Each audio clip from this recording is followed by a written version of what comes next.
नमस्कार दोस्तों, साकेत आईएएस के यूट्यूब चैनल पर आपका स्वागत है। मैं GC Pandey, expert science and technology. हम लोग आरओ की क्वेश्चन प्रैक्टिस इस समय करा रहे हैं, जिनमें आज हम आपको 5th सेट दे रहे हैं। 20 क्वेश्चंस का एक सेट है, इसमें आज ये 5वां सेट आपके लिए जा रहा है। और इसमें कितने क्वेश्चंस कराएंगे, कितने सेट कराएंगे, इसका कोई सीमा नहीं है। ठीक है, हम कोशिश करेंगे आपको एक मैक्सिमम क्वेश्चंस की मिल सकें और बेहतर क्वेश्चन मिल सकें।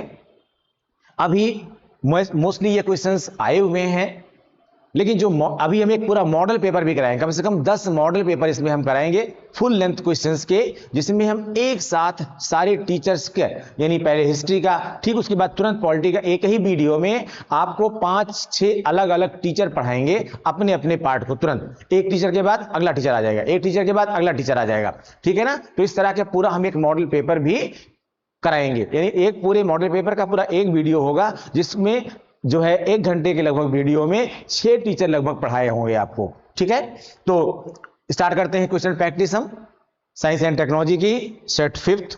पहला क्वेश्चन, आयोडीन की कमी से होता है। आयोडीन की कमी से होता है, क्या होता है? अब देखिए, इसको मिलाइए आप लोग। जो ये रतौंधी होती है, आप जानते हैं रतौंधी विटामिन ए की कमी से होती है। कर्क रोग यानी जो कैंसर होता है, कर्क रोग कैंसर को भी बोलते हैं। और कभी कभी यूरिन अगर ब्लॉक हो जाता है, मूत्र कभी कभी रुक जाता है, तो उसको भी कर्क रोग बोला जाता है। लेकिन मोस्टली आजकल कैंसर को बोलने लगे हैं। कैंसर जो है, और ये कैंसर एक अलग प्रकार का रोग है, किसी कमी से नहीं होता है। अस्थि सुश्रिता, ये भी कह सकते हैं विटामिन डी की डिफिशियंसी है, ये इससे होता है। जो एक घेंघा रोग है, आप जानते हैं घेंघा रोग, ये थायरॉक्सिन हार्मोन की कमी से होता है। और थायरॉक्सिन हार्मोन का जो घटक है वो है आयोडीन। वो क्या है? थायरॉक्सिन हार्मोन का घटक है आयोडीन। तो जो है, जाहिर सी बात है कि जो घेंघा रोग है, किसकी कमी से होता है? थायरॉक्सिन हार्मोन की कमी से होता है, जो कि उसका घटक है आयोडीन। यानी आप कह सकते हैं कि वो आयोडीन की कमी से होता है। ठीक है ना। तो आयोडीन की कमी से कौन सा रोग होता है? घेंघा रोग होता है। आंसर कौन सा सही है? सी सही है इसमें। ठीक है। नेक्स्ट क्वेश्चन, निम्नलिखित में से कौन सा कार्बनिक अम्ल अंगूर, इमली तथा केला में प्रचुर मात्रा में पाया जाता है? कार्बनिक अम्ल अंगूर, इमली तथा केला में प्रचुर मात्रा में पाया जाता है। आप जानते हैं एसिटिक अम्ल जो होता है, ये मोस्टली सिरका में होता है। ठीक है। सिट्रिक एसिड विटामिन सी है, खट्टी चीजों में पाया जाता है। लैक्टिक अम्ल कर्ड में होता है, कर्ड यानी दही में होता है। ठीक है। और हमारी मांसपेशियों में जो अनाक्षी श्वसन की प्रक्रिया होती है, एनारोबिक रेस्पिरेशन होता है, उसके फलस्वरूप भी यह बनता है। टार्टेरिक अम्ल जो आप देख रहे हैं, यही आपका किसमें पर होता है? अंगूर में, ठीक है, इमली में और केला में भी होता है। ठीक है। और ये अलग प्रकार का खट्टापन होता है। तो आंसर क्या होगा इसमें? सी होगा। और ये टार्टेरिक अम्ल, जैसे आप लोग पानी पूरी खाते हैं तो उसमें कायदे से उसको इमली की जो है, जो इमली होती है, उससे उसके पानी को बनाया जाता है। लेकिन कभी कभार क्या, क्योंकि वो महंगा पड़ सकता है, इसलिए टार्टेरिक एसिड जो आर्टिफिशियल बनाया जाता है केमिकल के तौर पर, उसको वो लोग उसमें डाल देते हैं और वो अच्छा खासा खट्टापन दे देता है। लेकिन ध्यान रखें, ये टार्टेरिक एसिड जो आर्टिफिशियल केमिकल के थ्रू बनाया गया है, ये नुकसान करता है। इसलिए जब पानी पूरी खाएं तो थोड़ा ये ध्यान देखिए, जो है इसमें ये टार्टेरिक अम्ल डाला गया है इसमें ला करके केमिकल वाला, या उसको बेसिकली इमली से इसको बनाया गया है। ठीक है ना। तो इसमें आंसर क्या होगा? क्वेश्चन क्या पूछा? निम्नलिखित में से कौन सा कार्बनिक अम्ल अंगूर, इमली तथा केला में प्रचुर मात्रा में विद्यमान रहता है? तो कौन सा विद्यमान रहेगा? Tartaric acid. आंसर क्या सही होगा? डी सही होगा। नेक्स्ट क्वेश्चन, निम्नलिखित ईंधनों में से कौन न्यूनतम पर्यावरणीय प्रदूषण उत्पन्न करता है? सबसे कम पर्यावरण प्रदूषण कौन उत्पन्न करता है? अब देखिए, इसमें मिलाइए, नीचे से मिलाते हैं हम लोग। फर्स्ट इसमें डी कह रहा है कोयला। आप जानते हैं कोयला जलता है तो इसमें कार्बन मोनोऑक्साइड की मात्रा काफी ज्यादा होती है, बहुत नुकसान करता है। मिट्टी के तेल में जाएंगे तो इसमें कार्बन मोनोऑक्साइड के साथ साथ जो है CO के साथ साथ इसमें जो कार्बन के कण होते हैं, उनका भी उत्सर्जन होता है, कार्बन पार्टिकल्स का भी उत्सर्जन करता है, जो एटमॉस्फेयर को गर्म करने का काम करता है। ठीक है ना।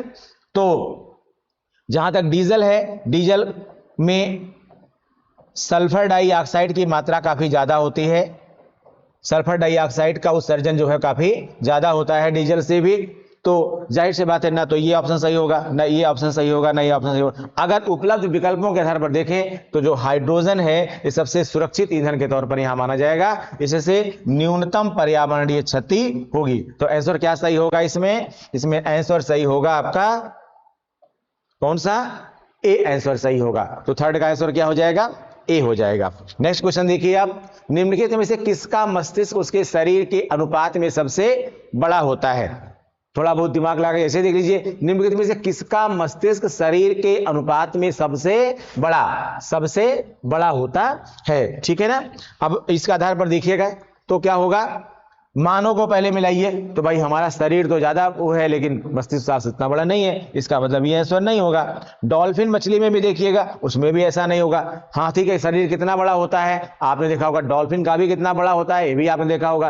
पर उस हिसाब से मस्तिष्क देखिए, अगर हाथी का भी तो इतना बड़ा आपको दिखाई नहीं पड़ेगा, जिसका शरीर बहुत बड़ा है और मस्तिष्क छोटा है, तो इस हिसाब से ए आंसर भी नहीं होगा। चींटी अगर ध्यान से देखा होगा आपने तो उसके शरीर के हिसाब से ब्रेन का जो पार्ट होता है वो थोड़ा सा बड़ा होता है, मस्तिष्क का पार्ट बड़ा होता है। तो आंसर क्या हो जाएगा इसमें आंसर हो जाएगा कौन सा? ए आंसर हो जाएगा। ठीक है, समझ में आ गया होगा आप लोगों को। ये फोर्थ का आंसर क्या होगा? ए होगा। नेक्स्ट क्वेश्चन देखिए, पित्ताशय में उपस्थित पत्थर से मतलब यहां पर किससे है? स्टोन। और स्टोन से मतलब किससे है? कैल्शियम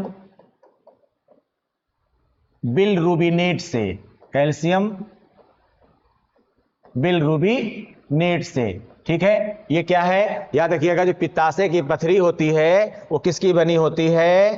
हिंदी में लिख रहा हूं मैं इसको, कैल्शियम बिलरुबिनेट की बनी होती है। ठीक है, और जो मूत्राशय की पथरी होती है, ठीक है, ये क्या है? ये पित्ताशय की पथरी है। इसे क्या कहते हैं? पित्ताशय की पथरी। इसी को इंग्लिश में कहते हैं गाल स्टोन। लेकिन एक पथरी होती है, एक होती है मूत्राशय की पथरी। क्या होती है? मूत्राशय की पथरी।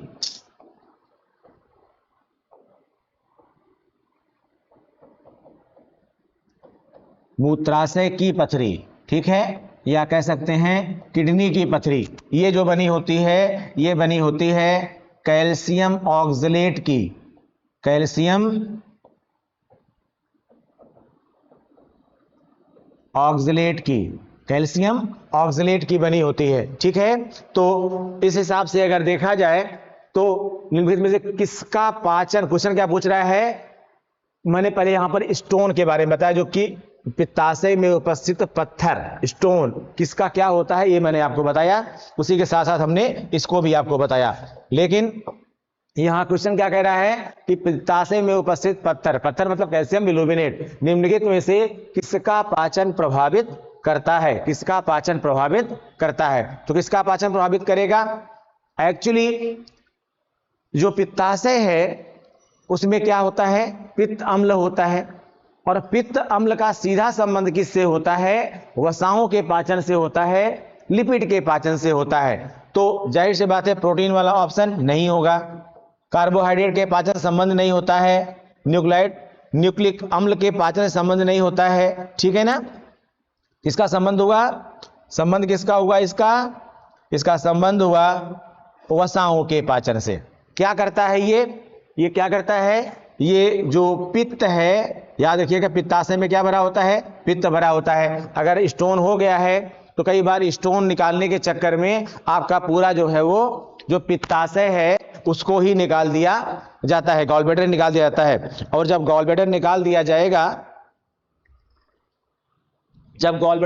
जाएगा तो जो यकृत आपका पित्त बनाता है, जो लीवर पित्त बनाता है, वो सीधे ही पित्त क्या होगा? पित्त नलिका के माध्यम से ग्रहणी में जाके खुल जाएगा, यानी ड्यूोडेनम में छोटी आंत का पहला भाग, उसमें जाकर के खुल जाएगा। और जब जरूरत है तब हो सकता है ना उपस्थित रहे, और जब जरूरत नहीं होगी तब जो है वो पहुंच जाएगा डियोडनम में। अब उससे होता क्या है कि कई बार यहां पर जलन महसूस होती है, यहां पर आहार नाल में यहां पर जलन महसूस होती है। ये इसी कारण से होता है, जिसका गॉल ब्लैडर निकाल दिया गया होता है, पित्ताशय निकाल दिया गया होता है पथरी के कारण से, उनमें ये प्रॉब्लम ज्यादा आती है। इसीलिए उनको वसा खाने से मना किया जाता है, यानी जिनका गॉल ब्लैडर निकाल दिया गया होता है उन्हें जो है थोड़ा सा अधिक तली भुनी चीजों को खाने से मना किया जाता है। ठीक है, अधिक तली भुनी चीजों को खाने से क्या किया जाता है, मना किया जाता है। तो जाहिर सी बात है कि क्या पाचन प्रभावित होगा, इसका वसाओं का पाचन प्रभावित होगा। ये पित्त क्या करता है, पित्त जो है ये वसा का इमल्सीकरण करता है, वसा का इमल्सीकरण करता है, यानी दानेदार वसाओं में इनको परिवर्तित करता है। और जब ये इमल्सिफिकेशन हो जाएगा तभी इसमें जो आंतरीय लाइपेज एंजाइम होता है वो इस पर काम करेगा और वसाओं का पाचन आगे हो पाएगा। ठीक है, तो किसका पाचन प्रभावित होगा, वसाओं का पाचन प्रभावित होगा। आंसर क्या होगा इसमें, क्लियर कर दिया हमने आंसर, इसमें क्या होगा, बी ऑप्शन इसमें सही है। ठीक है,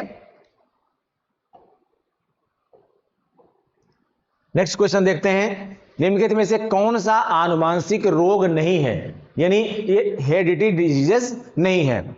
आइए रतौंधी देखिए पहले, रतौंधी किससे होती है, रतौंधी विटामिन ए की कमी से होती है, तो आनुवांशिक तो ये है ही नहीं है। माता पिता को रतौंधी है इसका मतलब नहीं बच्चे को रतौंधी होगी। दूसरा है रंजकहीनता।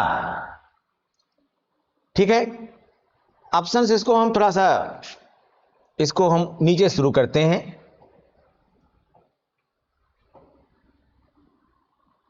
देखिए कह रहा है निम्नलिखित में से कौन सा आनुवांशिक रोग नहीं है, ये ध्यान देना है, यहां पर नहीं है पूछ रहा है। वर्णांधता क्या है, वर्णांधता दुर्बल एक्स सहलग्न रोग है, दुर्बल एक्स सहलग्न रोग है, यानी रिसेसिव एक्स लिंक्ड कैरेक्टर्स है ये। ठीक है, और एक्स क्रोमोसोम के थ्रू होता है, ये कैसा है, आनुवांशिक है। हीमोफीलिया भी क्या है, ए भी दुर्बल एक्स सहलग्न रोग है, ए भी दुर्बल एक्स सहलग्न रोग है, जिसमें क्या होता है, दोनों समझ लीजिएगा। वर्णांधता में क्या होता है, वर्णांधता में मोस्टली जो पेशेंट है उसको मुख्य तौर पर लाल और हरे रंग में वो अंतर नहीं कर पाता है। ठीक है, लाल और हरा रंग ये दोनों ही रंग इसको काला दिखाई पड़ते हैं, काला दिखाई पड़ते हैं, आनुवांशिक रोग है। हीमोफीलिया ये भी दुर्बल एक्स सहलग्न रोग है। इसमें क्या होता है, जब किसी सामान्य व्यक्ति की बात करें, जब कोई चोट लग जाती है तो लगभग 2 से 3 मिनट में रक्त का थक्का बन जाता है, लेकिन अगर आप हीमोफीलिया के पेशेंट हैं तो ये थक्का नहीं बनता है और लगातार रक्त बहने के कारण रोगी की मृत्यु भी हो जाती है।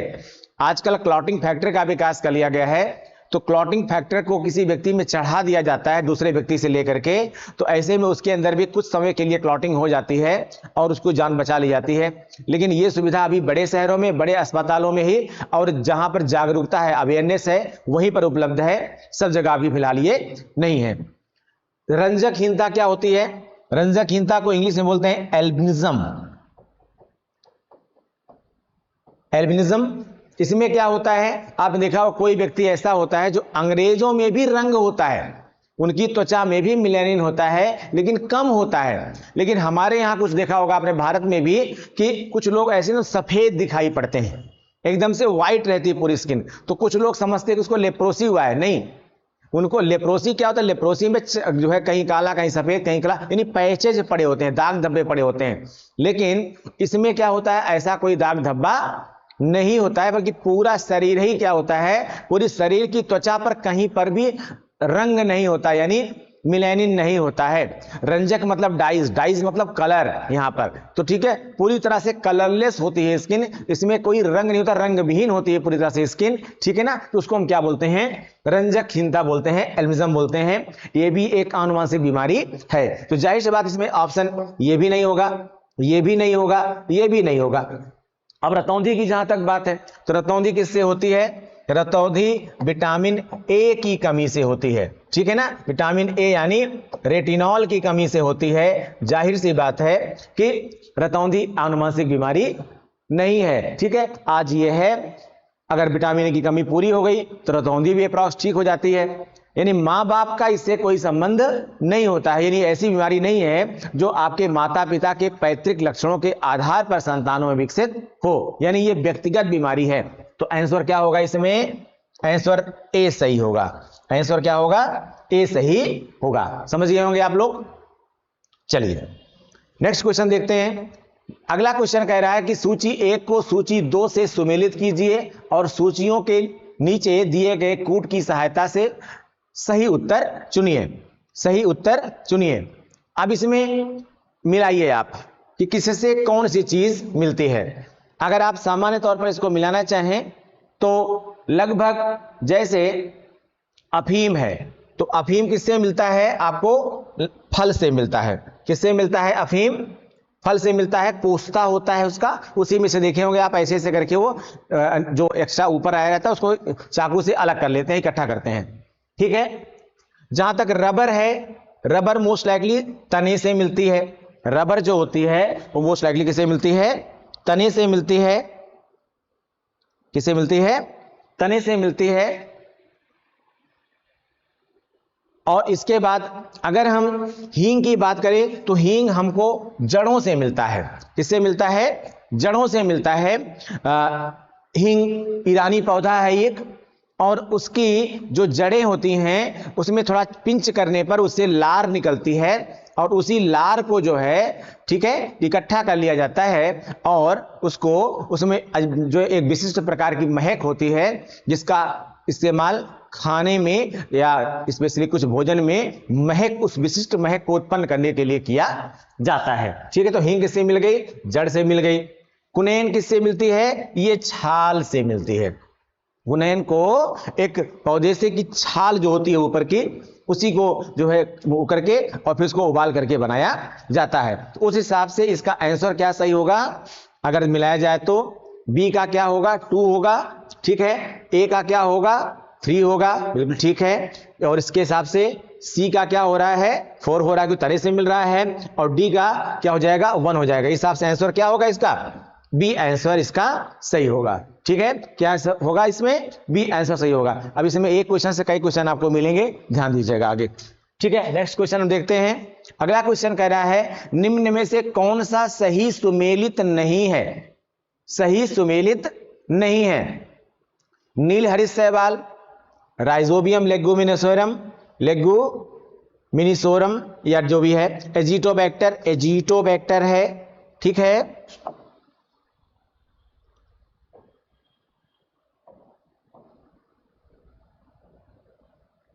एजिटोबैक्टर और एजोला, ठीक है, एजोला, एजोला।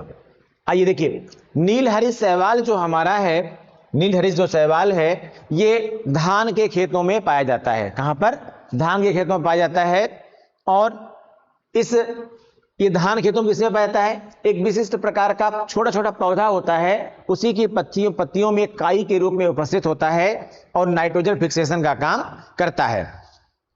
राइजोबियम लेगुमिनोसेरम जो है, सोरम जो है, ये भी क्या करता है? ये भी जितने भी दलहनी फसलें हैं, स्पेशली चना, अरहर, मटर, इनमें पाया जाता है। और ये भी नाइट्रोजन फिक्सेशन का ही काम करता है। जितने भी हैं ये सब क्या करते हैं? नाइट्रोजन फिक्सेशन का काम करते हैं। एंड और नाइट्रोजन फिक्सेशन क्या है? नाइट्रोजन फिक्सेशन क्या है? नाइट्रोजन को नाइट्रेट में बदलने की जो प्रक्रिया है, ठीक है ना, इसी को क्या बोलते हैं? नाइट्रोजन फिक्सेशन, ठीक है। और चूंकि ये नाइट्रेट कहां पर चला जाता है? ये नाइट्रेट जो है वो सॉइल में जाकर के फिक्स हो जाता है। इससे क्या होती है? जो मिट्टी है उसकी जो फर्टिलाइजिंग कैपेसिटी है वो इंक्रीज कर जाती है, भूमि की जो उर्वरा शक्ति है वो बढ़ जाती है, ठीक है ना। तो ये है आपका नाइट्रोजन फिक्सेशन। और इसको किसने किया? ये जितने भी हैं सब यही काम करते हैं। जहां तक एजिटोबैक्टर की बात है, एजिटोबैक्टर जो आपका है ये गेहूं के उसमें पाया जाता है, लेकिन ये एजिटोबैक्टर चना में भी पाया जाता है, अरहर में भी पाया जाता है, लेकिन ये गेहूं में भी पाया जाता है, इसलिए ये भी सही सुमेलित है। यानी ए भी सही सुमेलित है, ए भी सही सुमेलित है, ए भी सही सुमेलित है। लेकिन क्या कह रहा है, सुमेलित नहीं है। आंसर क्या पूछ रहा है, सुमेलित नहीं है। तो एजोला जो आप देख रहे हैं, ये वाला जो ऑप्शन आप देख रहे हैं, ये क्या है, ये सही सुमेलित नहीं है, क्योंकि जो एजोला है ये मक्का में नहीं मिलता है। जो ये एजोला आप देख रहे हैं, एजोला जो है वो मक्का में नहीं मिलता है। ठीक है, तो उस हिसाब से आंसर क्या होगा, इसमें आंसर क्या होगा, इसका डी आंसर होगा। अगला क्वेश्चन देखिए, अफीम का मुख्य अवयव है, अफीम का मुख्य अवयव है। एक है क्विनोन, एक है एट्रोपिन और एक है लेरोइन। ठीक है, मुख्य अवयव नहीं है। अब इसको ध्यान से थोड़ा सा देखिएगा आप लोग, ठीक है, तो आपको ये चीज क्लियर हो जाएगी।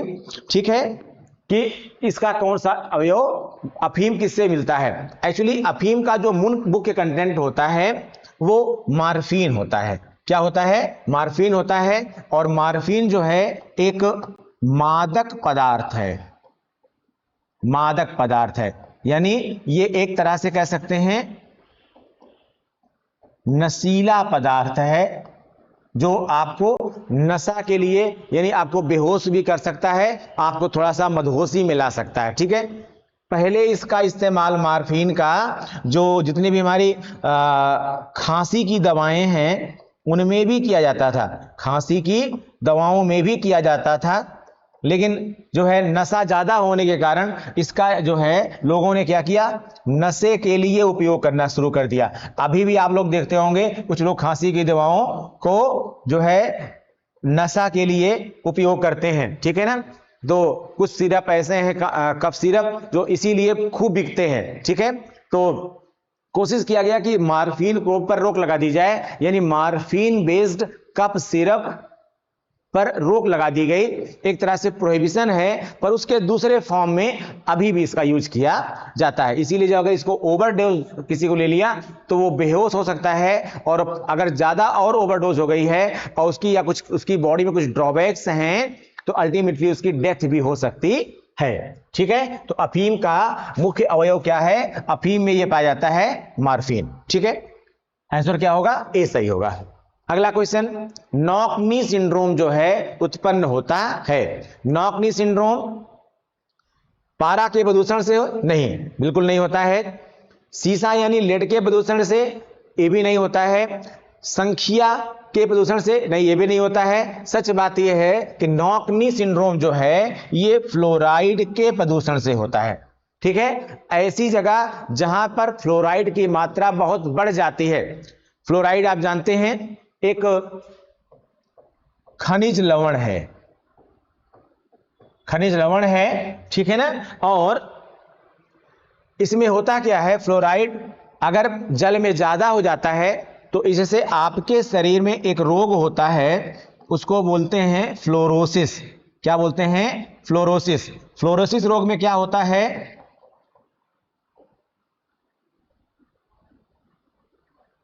दांतों के रंग जो होते हैं वो कह सकते हैं चितकबरे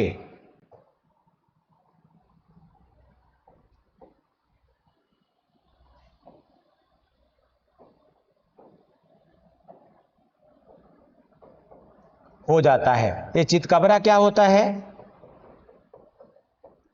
आपने देखा होगा किसी किसी के स्पेशली आगे के जो दांत होते हैं, स्पेशली ऊपर के दो दांत, ऊपर के दो दांत, और ज्यादा हो गया तो 4 दांत भी हो सकता है। ठीक है, यानी ऊपर का पूरा इंसाइजर वो ले लेता है।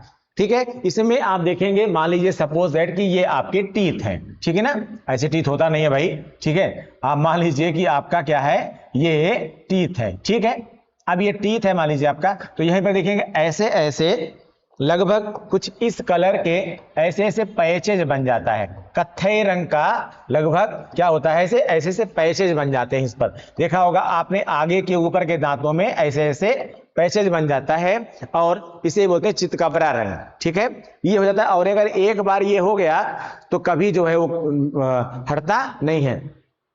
और अगर फ्लोराइड ज्यादा है और कहीं कहीं तो उससे और क्या होता है कि आपकी जो दांत और अस्थियां हैं, हड्डियां हैं हाथों पैरों की, ये कभी कभी इनलार्ज कर जाती है, बहुत बड़ी हो जाती हैं। तो दांत आपके टेढ़े मेढ़े और हड्डियां भी आपकी, अस्थियां भी आपकी, बोन्स भी आपकी क्या होती हैं, वो टेढ़ी मेढ़ी हो जाती हैं। ठीक है, कानपुर से की तरफ से आती है सई नदी, प्रतापगढ़ की तरफ बढ़ती है आगे उत्तर प्रदेश में। यहां पर फ्लोराइड की मात्रा काफी ज्यादा थी, वहां पर आर्सेनिक की मात्रा भी काफी ज्यादा थी।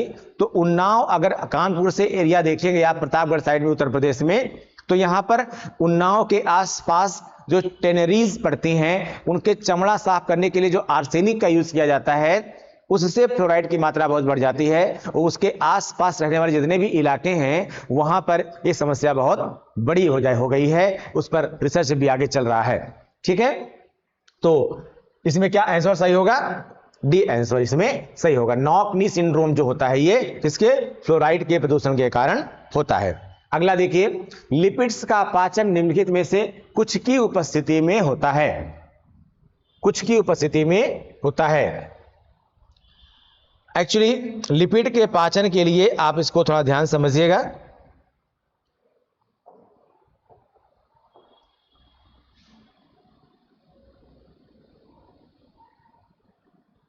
ये क्या है? लाइपेज।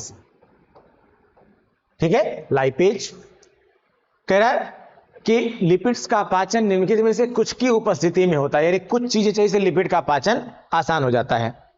अब हम मिलाइए, इनमें से पहला कह रहा है पित्त अम्ल, दूसरा कह रहा है लाइपेज, तीसरा कह रहा है पेप्सिन। अब अगर ऑप्शन देखेंगे तो कह रहा है केवल एक सही है, क्या केवल पित्त अम्ल से होता है? दूसरा कह रहा है केवल 1 और 3 सही है, यानी पित्त अम्ल और पेप्सिन से होता है। फिर कह रहा है केवल 1 और 2 सही है, यानी पित्त और अम्ल और लाइपेज की उपस्थिति में होता है। फिर कह रहा है 1, 2 और 3 सही है, यानी 1 भी सही है, 2 भी सही है, 3 भी सही है। आइए देखते हैं, नीचे शुरू करते हैं। देखिए, पेप्सिन जो एंजाइम है, पेप्सिन एंजाइम जो है ये कहां पर होता है? आमाशय में होता है, और ये आमाशय में प्रोटीन के पाचन के लिए उत्तरदायी होता है। कहां पर है ये स्टोमक में है। ठीक है, आमाशय में है। दूसरा एंजाइम अगर इसी आधार पर प्रोटीन के पाचन के लिए देखेंगे आप, तो ट्रिप्सिन होता है, और ट्रिप्सिन कहां पर होता है? स्मॉल इंटेस्टाइन में होता है। ठीक है, यह भी प्रोटीन के पाचन के लिए है। ट्रिप्सिन का इसमें कहीं कोई जिक्र नहीं है, हम सिर्फ बता रहे थे कि प्रोटीन के पाचन के लिए 2 प्रमुख एंजाइम पार्टिसिपेट करते हैं। ठीक है ना, तो उसमें एक पेप्सिन होता है जो कि आमाशय में का पाचन करता है प्रोटीन का, और दूसरा ट्रिप्सिन होता है जो कि स्मॉल इंटेस्टाइन में क्या करता है? पाचन करता है किसका? प्रोटीन का। ठीक है, तो जाहिर सी बात है कि जो ये पेप्सिन वाला ऑप्शन है, तीसरा ऑप्शन, इसका संबंध लिपिड से, लिपिड यानी वसाओं से, वसा यानी फैट, वसा यानी फैट, इससे संबंधित जो है इसका ये है।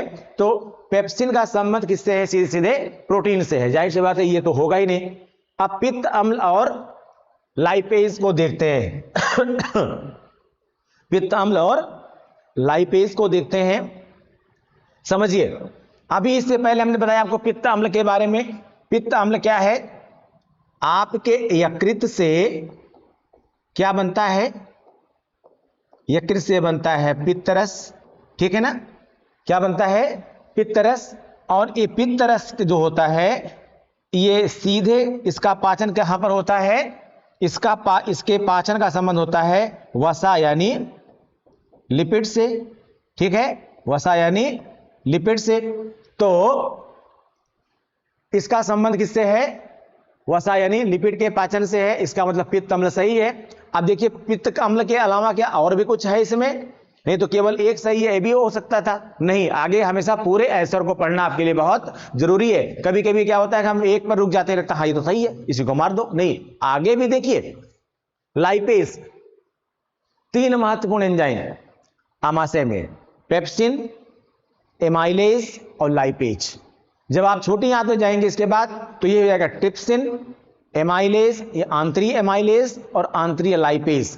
ठीक है ना, तो ये जो लाइपेज एंजाइम है इसमें पेप्सिन मैंने बता ही दिया आपको किससे संबंधित है? प्रोटीन के पाचन से। जो एमाइलेज होता है जो एमाइलेज होता है, ये एमाइलेज का संबंध किससे है? कार्बोहाइड्रेट के पाचन से है, कार्बोहाइड्रेट्स के पाचन से है। ठीक है, तो अब क्या है? लाइपेज। लाइपेज जो आप ये देख रहे हैं, इस लाइपेज का जो संबंध है वो किसके पाचन से है? वसाओं के पाचन से है। किससे है? वसाओं यानी लिपिड के पाचन से है। ठीक है ना? तो इसका मतलब यह है कि इसमें एक ऑप्शन क्या है? एक और दो, केवल एक और दो, यानी अगर लिपिड्स के पाचन की बात करें तो लिपिड्स के पाचन का जो संबंध है वो किससे है? किससे है? लिपिड्स के पाचन का जो संबंध है वो आपका पित्त अम्ल है और लाइपेज है। पित्त अम्ल है और लाइपेज है। ठीक है, लाइपेज है। तो इस आधार पर आपका ऑप्शन क्या सही होगा? इसमें सी ऑप्शन सही होगा। क्या होगा? सी ऑप्शन सही होगा, क्योंकि पेप्सिन का संबंध किससे है? प्रोटीन के पाचन से है। ठीक है, आंसर क्या होगा? इसमें सी सही होगा, 11 का सी होगा। नेक्स्ट क्वेश्चन देखते हैं हम लोग।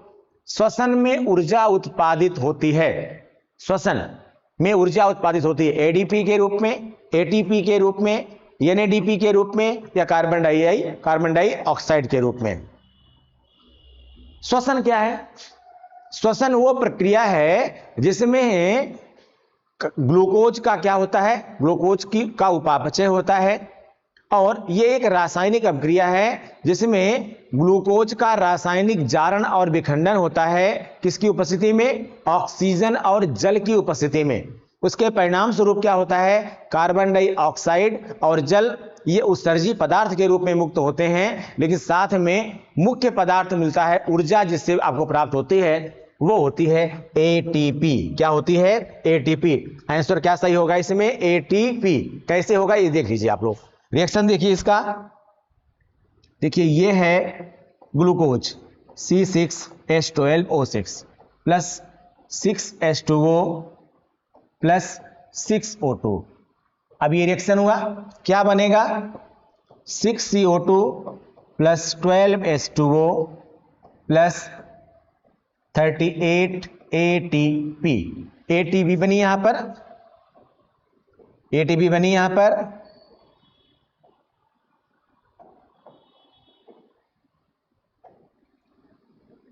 ATP, ये ATP क्या है? ATP का पूरा नाम एडेनोसिन ट्राइफॉस्फेट, एडेनोसिन ट्राइफॉस्फेट। आप कह सकते हैं यही आपके शरीर का करंट है, ऊर्जा है जिससे आपका शरीर चलता है। ठीक है, ये एक तरह से डीसी करंट है जो हमारे शरीर को की कोशिकाओं को ऑपरेट करता है, एक तरह से कह सकते हैं आप। ठीक है, तो ये एटीपी बनी है। क्या बना? एटीपी। तो ऊर्जा किससे मिलती है आपको? एटीपी के रूप में मिलती है। किससे मिली?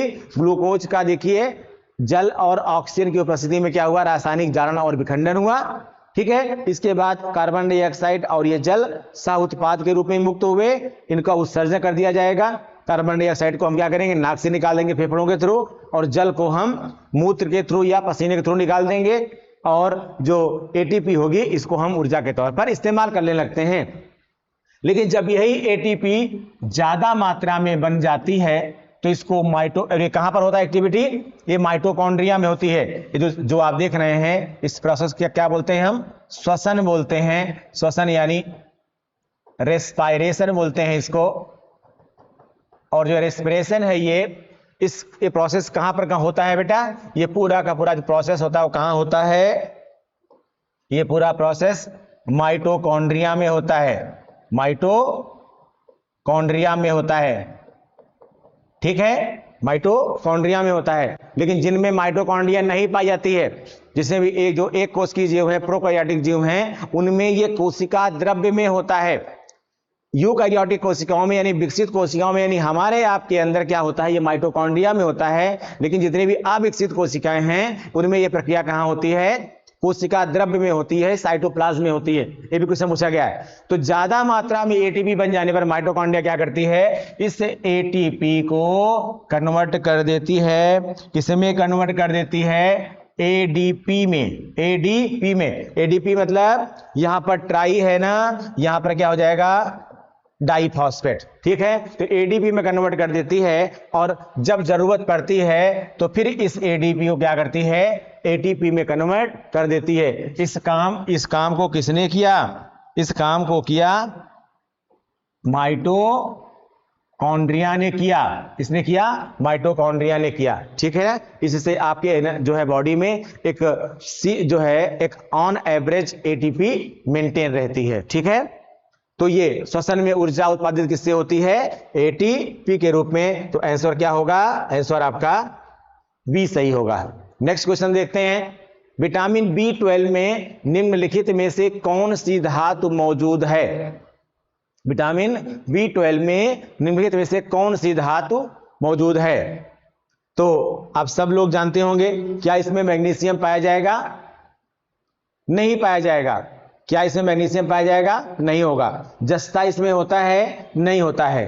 कोबाल्ट इसमें होता है, नहीं होता है। तो क्या होगा, इसमें लौह पदार्थ पाया जाएगा। क्या पाया जाएगा इसमें, लौह पदार्थ। तो विटामिन B12 आप जानते हैं, इसका रासायनिक नाम क्या है, इसका रासायनिक नाम है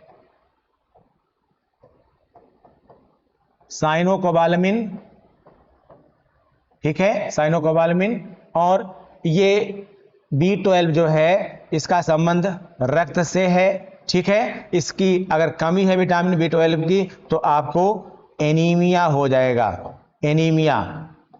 इसको हिंदी में बोलते हैं रक्त क्षीणता, ठीक है। हरी पत्तेदार सब्जियां लीजिए, मीट मांस खाइए, ठीक है। और इससे आपको ये विटामिन B12 अच्छी मात्रा में मिलेगा, ठीक है, क्योंकि इसमें आयरन का पार्ट होता है। और आप जानते हैं iron is a part of haemoglobin, ठीक है, हीमोग्लोबिन, ठीक है। हीमोग्लोबिन का पार्ट क्या है, आयरन, यानी लौह अंश है। क्या है, लौह अंश है, ठीक है। समझ में आपको आ गया होगा। तो 13 का आंसर क्या हो जाएगा, बी आंसर हो जाएगा। अगला क्वेश्चन देखिए। निम्नलिखित में से कौन सा रोग कवक जनित है। कौन सा रोग कवक जनित है, यानी फंगल इन्फेक्शन से होता है। इसका आंसर कई जगह गलत दिया गया है, सही करिएगा इसको। देखिए, हमेशा फैक्ट के बेस पर उसको मिलाया करिए। टाइफाइड किससे होता है, बैक्टीरिया से होता है। किससे होता है, साल्मोनेला टाइफी से होता है, ठीक है। और ये क्या है बेटा, ये एक बैक्टीरिया है। ये क्या है, बैक्टीरिया है, ठीक है।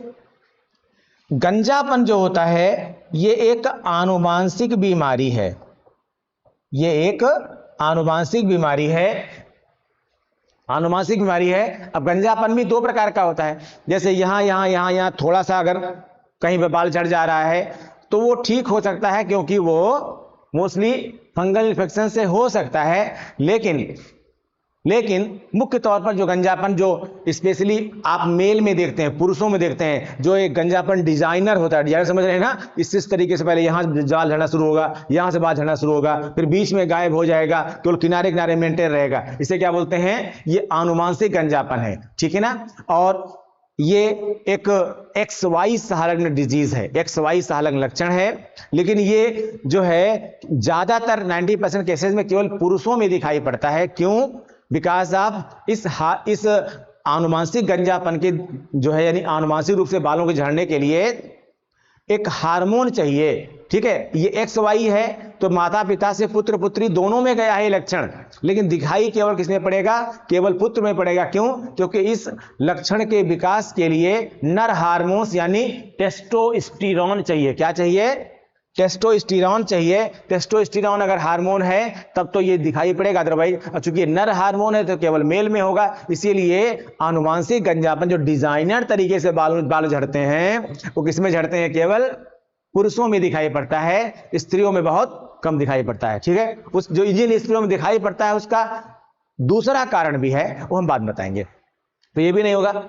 हैजा जो होता है, कॉलरा इसको बोलते हैं इंग्लिश में, और ये विब्रियो कॉलेरी से होता है। विब्रियो कॉलेरी से होता है। ये भी क्या है भाई, ये भी बैक्टीरिया है। ये भी क्या है, बैक्टीरिया है। जाहिर सी बात है, क्या ऑप्शन बचा? A option, allergy. एलर्जी जो होती है, बेसिकली जो एलर्जी है यही क्या है?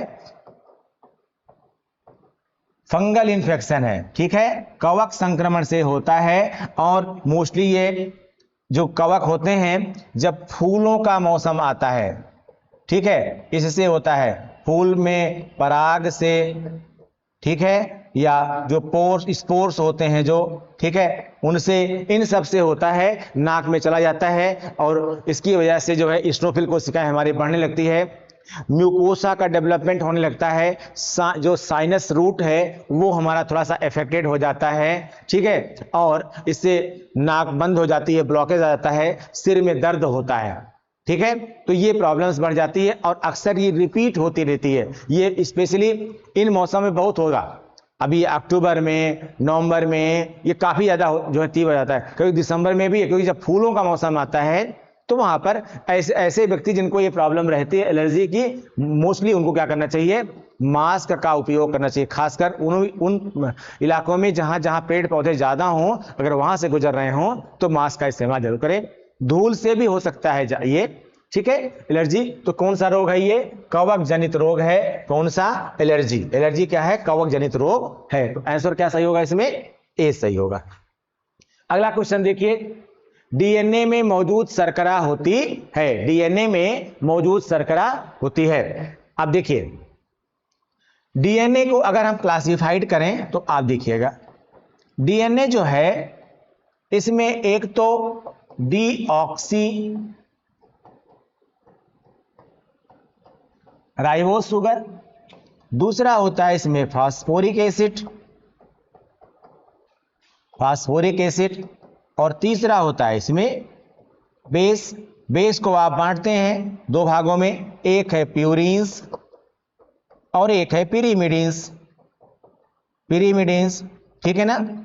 प्यूरिन्स को फिर दो भागों में बांटते हैं, एक है एडेनिन, दूसरा है ग्वानिन। पिरीमिडिन को फिर दो भागों में बांटते हैं, एक है थाइमिन और एक है साइटोसिन, ठीक है। यही आपका डीएनए है। शुगर की बात करें हम, इसमें शुगर क्या मिल रहा है आपको? बोलिए, शुगर क्या मिल रहा है? Deoxy ribose sugar. क्वेश्चन क्या पूछ रहा है? डीएनए में मौजूद शर्करा यानी शुगर कौन सी उपस्थित होती है? तो क्या होगी? Deoxy ribose sugar. आंसर क्या हो जाएगा? 15 का सी हो जाएगा, ठीक है, 15 का आंसर सी हो जाएगा। क्लियर हो गया आप लोगों को? जहां पर जरूरत लगे वहां स्क्रीनशॉट ले लिया करिए आप लोग आगे के क्वेश्चंस के लिए, ठीक है ना। जहां तक ग्लूकोज की बात है, फ्रक्टोज की बात है या राइबोस की बात है, राइबोस किसमें होती है? आरएनए में होती है। इसमें से अगर केवल डीऑक्सी को हटा दिया जाए तो ये क्या बन जाएगा? आरएनए बन जाएगा। ये डीएनए क्या बन जाएगा? ये डीएनए आपका आरएनए बन जाएगा। और क्या हटा दिया? जो यहाँ पर थाइमीन है यहीं पर लाके यूरेसिल लगा दीजिए। क्या लगा दीजिए? यूरेसिल लगा दीजिए आप यहाँ पर, यूरेसिल। बस ये क्या बन जाएगा आपका? यहाँ पर डीऑक्सी हटा दीजिए, यहाँ पर थाइमीन हटाकर यूरेसिल लगा दीजिए। क्या बन जाएगा? ये आरएनए बन जाएगा, ठीक है। तो आइए अगला क्वेश्चन देखिए, 17 क्वेश्चन। कीट भक्षी पौधे जिस मृदा में उगते हैं उसमें कमी रहती है। कीट भक्षी पौधे, कीट भक्षी पौधे किसे कहते हैं? कुछ ऐसे प्लांट्स होते हैं जो एक्चुअली मांसाहारी होते हैं, ऐसा कह सकते हैं आप। यानी कह सकते हैं कि वो कार्निवोरस होते हैं एक तरह से, ठीक है ना। तो उन्हें कहते हैं कीट भक्षी पौधे, जिनमें जैसे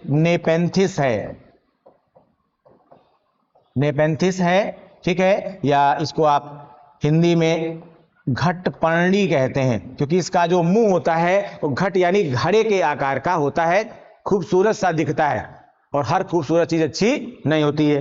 कीट क्या करते हैं बेचारे?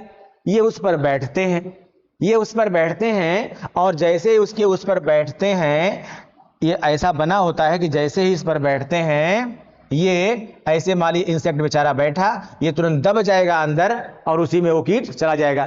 इसी के अंदर ये बड़े बड़े क्या पाए जाते हैं? उसके ऐसे रेसे बने होते हैं।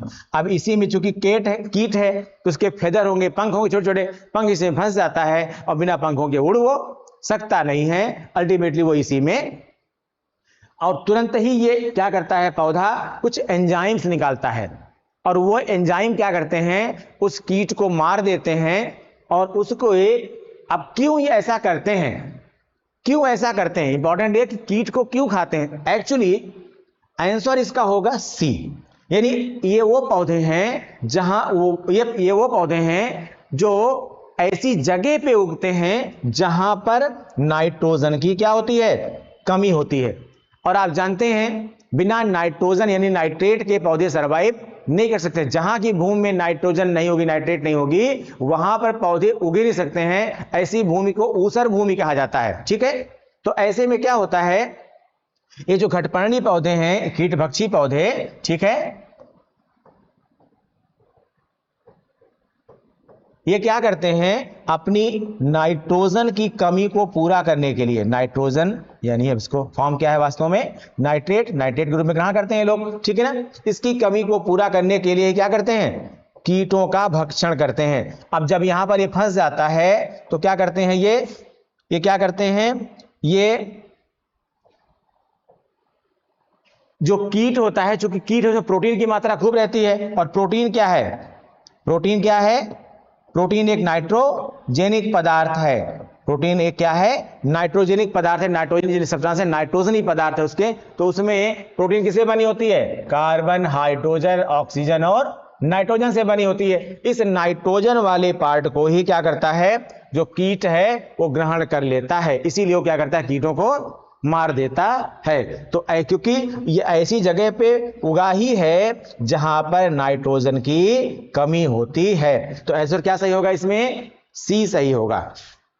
अगला क्वेश्चन देखिए, निम्नलिखित गैसों में से कौन सी एक ग्रीन हाउस गैस नहीं है। निम्नलिखित गैसों में से कौन सी एक ग्रीन हाउस गैस, ध्यान दीजिएगा, नहीं है। ये नहीं है क्वेश्चन बहुत ध्यान दीजिएगा, क्योंकि कई बार क्या होता है, उस एग्जाम में 440 वोल्ट होता है आपका, और उस 440 वोल्ट में आप गड़बड़ा जाते हैं, समझ नहीं पाते हैं कि नहीं बोला है कि है बोला है। ठीक है, तो हमेशा उसको अंडरलाइन कर लिया करिए। क्या है, निम्नलिखित गैसों में से कौन सी एक ग्रीन हाउस गैस नहीं है। कौन सी नहीं है, कार्बन डाइऑक्साइड है। भाई ग्रीन हाउस गैसेस वो हैं जो थोड़ा सा जो ठंडी होती हैं और सूर्य के प्रकाश को अवशोषित कर लेती हैं, और जब वो उस चूंकि उसमें तीव्रता क्या होती है, कम होती है, क्योंकि जब सूर्य का प्रकाश आता है तो उसमें तीव्रता ज्यादा होती है, लेकिन जब वो परावर्तित प्रकाश के तौर पर जाता है, चूंकि तीव्रता कम हो जाती है, ठीक है ना। और अल्टीमेटली अगर उसमें शीशा लगा दिया गया है या उसके ऊपर एक हरे रंग का पर्दा लगा दिया गया है, तो पार जो आ तो जाता है, लेकिन परावर्तित प्रकाश की तीव्रता कम होने के कारण जा नहीं पाता है, और अल्टीमेटली जो उसके पौधे हैं उनको पर्याप्त गर्मी मिल जाती है। ठीक है, तो इसी के लिए बनाया जाता है। अब कुछ गैसें ऐसी जो ठंडी गैसें हैं, ये ग्रीन हाउस की तरह ही ये पूरी पृथ्वी के तौर पर में फैली हैं, और ये गर्मी को अवशोषित करती हैं। ठंडी गैसें तो क्या करेंगी, गर्मी को अवशोषित करेंगी, अल्टीमेटली ये ग्लोबल वार्मिंग में हेल्प करती हैं। अब इस आधार पर देखा जाए तो क्या है, कार्बन डाइऑक्साइड भी ये काम करती है, मीथेन भी ये काम करती है, नाइट्रस ऑक्साइड भी ये काम करती है। जाहिर सी बात है इसमें ऑप्शन क्या सही होगा, इसमें ऑप्शन सही होगा, क्या सही होगा ऑप्शन, इसमें डी सही होगा। ऑक्सीजन हमारी ग्रीन हाउस गैस में नहीं आती है, बल्कि इसे ये क्या है, ये लाइफ लाइन गैस है। ठीक है, ऑक्सीजन को हम और क्या बोलते हैं, प्राणवायु कहते हैं। ठीक है, प्राणवायु करते हैं। हम क्या करते हैं, हम ऑक्सीजन को इनहेल करते हैं और CO2 को क्या करते हैं, निकाल देते हैं। ठीक है, तो इस तरह से यानी ये क्या है, ऑक्सीजन जंतुओं की प्राणवायु, लेकिन ये क्या है, पादपों की प्राणवायु, प्राणवायु। क्योंकि भाई अगर हमारे प्राण के लिए, हमारे जीवन के लिए ऑक्सीजन चाहिए, तो CO2 जो है वो पादपों के लिए भी जीवन का काम करती है। ठीक है, अगला क्वेश्चन देखते हैं, आंसर क्या होगा इसमें, डी होगा।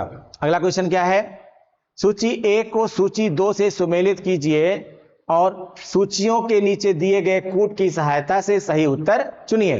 तो सूची 1 आपकी ये है और सूची 2 आपकी ए है। ठीक है, अब इस हिसाब से आप उत्तर देखिए। ठीक है, इसमें अलग अलग को आप अलग अलग से मिलाइए। ठीक है, तो क्या होगा इसमें, देखिए विटीकल्चर। विटीकल्चर संबंधित है किससे? अंगूर की खेती से। ठीक है। वेजिकल्चर हमारी है वृक्षों की जो कृषि होती है उसमें होता है। पिसीकल्चर को आप लोग जानते ही हैं, मछली पालन से संबंधित होता है। और जो ओलरीकल्चर है हमारा, ये सब्जियों की खेती से संबंधित होता है। इस आधार पर अगर आप देखें मिलाएं इसको, तो डी का क्या है? 1। डी का 1 देखिए किसमें है? डी का 1 इसमें तो है नहीं, तो ए भी नहीं होगा, सी भी नहीं होगा। डी का 1 किसमें है? केवल बी में है, 3 में नहीं है। तो डी के 1 को पकड़ लीजिए। अब आप डी के 1 को पकड़ लेंगे आप, तो क्या हो जाएगा यहां पर? तो डी का 1 केवल 1 में है, और ये एकदम सही है। ओलरीकल्चर किसमें है? सब्जी खेती से संबंधित है। अब अगर आप सी को देखें, पिसीकल्चर, तो क्या है? मछली पालन। इसमें क्या दिया है? सी का क्या दिया है? सी का 2 बिल्कुल सही है। ठीक है, अब आपको आगे जाने की जरूरत ही नहीं है। एक हाथों चले आइए। वेजिकल्चर। वेजिकल्चर किससे संबंधित है? वृक्षों की कृषि से है संबंधित है। ठीक है, यानी जो बी का है वो 3 होगा। ये भी इसमें ऑप्शन है, आंसर क्या हो जाएगा? सीधे सीधे बी। याद रखिएगा, थोड़ा सा कंफ्यूजन इसमें होता है, थोड़े से कंफ्यूजन से मामला गड़बड़ा भी सकता है, इसलिए ध्यान दीजिएगा। पहले इसको मैच करने की कोशिश करिए, 1-2 मैच करके देख लीजिए। अगर वो किसी और ऑप्शन में नहीं है और उस पर आपको फुल कॉन्फिडेंस है कि हाँ ये वाला यही होगा, तो बस आपका आंसर मिल गया। ठीक है, क्या हो जाएगा इसमें? बी ऑप्शन सही है। ये मैंने बना दिया है क्रॉस, इसको आप चाहे तो स्क्रीनशॉट ले सकते हैं इसका। अगला क्वेश्चन देखिए, मानव की सामान्य स्वस्थ आंख के लिए स्पष्ट दृष्टि की न्यूनतम दूरी मानी जाती है। यानी ये कह रहे हैं कि अगर आपको साफ साफ देखना है ऐसे, तो आपकी मिनिमम डिस्टेंस आंख की कितनी होनी चाहिए? उस ऑब्जेक्ट की मिनिमम डिस्टेंस कितनी होनी चाहिए आपकी आंख से? तो एक्चुअली वो डिस्टेंस होती है 25 सेंटीमीटर। 25 सेंटीमीटर। इसको अपने आप से भी देख सकते हैं। स्केल आपने होगी ही, आपने 10 सेंटीमीटर स्केल भी देखी होगी, 15 सेंटीमीटर 20 सेंटीमीटर स्केल भी आपने देखी होगी। अब आप खुद देख लीजिए, तो आपको इससे पहले आपको साफ साफ दिखाई नहीं पड़ेगा। यहां आएंगे आपको साफ साफ दिखाई पड़ेगा। आप चश्मा लगाते हैं, इसको उतार दीजिए, फिर भी आप देखिए आप इसको, तो आप पाएंगे कि इससे पहले आपको साफ साफ दिखाई, ऐसे जैसा पास लाएंगे और दूर हो जाएगा। इतना पास, यानी कम से कम कितनी डिस्टेंस हो गई? लगभग 25 सेंटीमीटर। तो क्या हो जाएगा इसमें आंसर? इसका 19 का डी आंसर इसमें हो जाएगा। आइए हीमोग्लोबिन के बारे में निम्नलिखित कथनों पर विचार कीजिए। यह रक्त में ऑक्सीजन का संचार करता है। करता है कि नहीं करता? करता है ना। अरे हीमोग्लोबिन का काम ही है क्या करना? ऑक्सीजन को ले जाना। कहां पर ले जाना? सेल में ले जाना। और फिर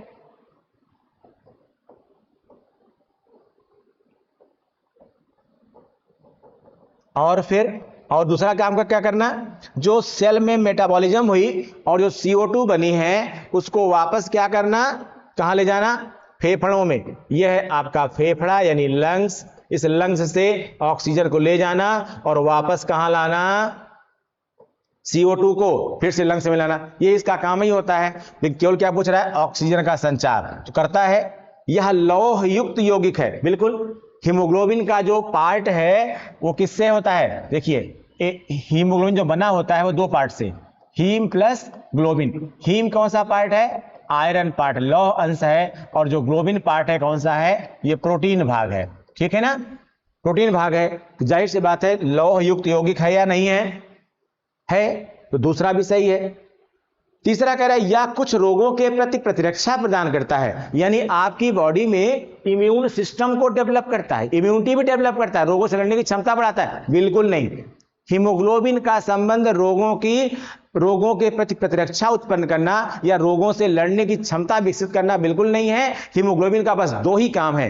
एक काम क्या है? रक्त में ऑक्सीजन ले जाना और कोशिकाओं में उपापचयी प्रक्रियाओं के परिणाम स्वरूप बनी CO2 को वापस लाना। यह पहला काम हो गया। दूसरा काम है, काम नहीं है, तो ऐसा हो जाता है क्या? हीमोग्लोबिन की उपस्थिति के कारण ही रुधिर का रंग क्या होता है? लाल होता है। तो रुधिर के रंग को लाल बनाना भी किसका काम है? हीमोग्लोबिन का काम है। कहीं भी ये वाला नहीं है। जाहिर सी बात है ये ऑप्शन क्या है इसका? गलत है। ठीक है, यह रक्त को लाल रंग प्रदान करता है। अभी हमने बताया आपको कि इसकी उपस्थिति से क्या होता है? रक्त का रंग लाल हो जाता है। तो इस आधार पर ऑप्शन क्या होना चाहिए? फर्स्ट सही है, सेकंड सही है, फोर्थ सही है। इस आधार विकल्प क्या हो जाएगा आपका? 1 to 4 ये इसमें है डी वाला ऑप्शन।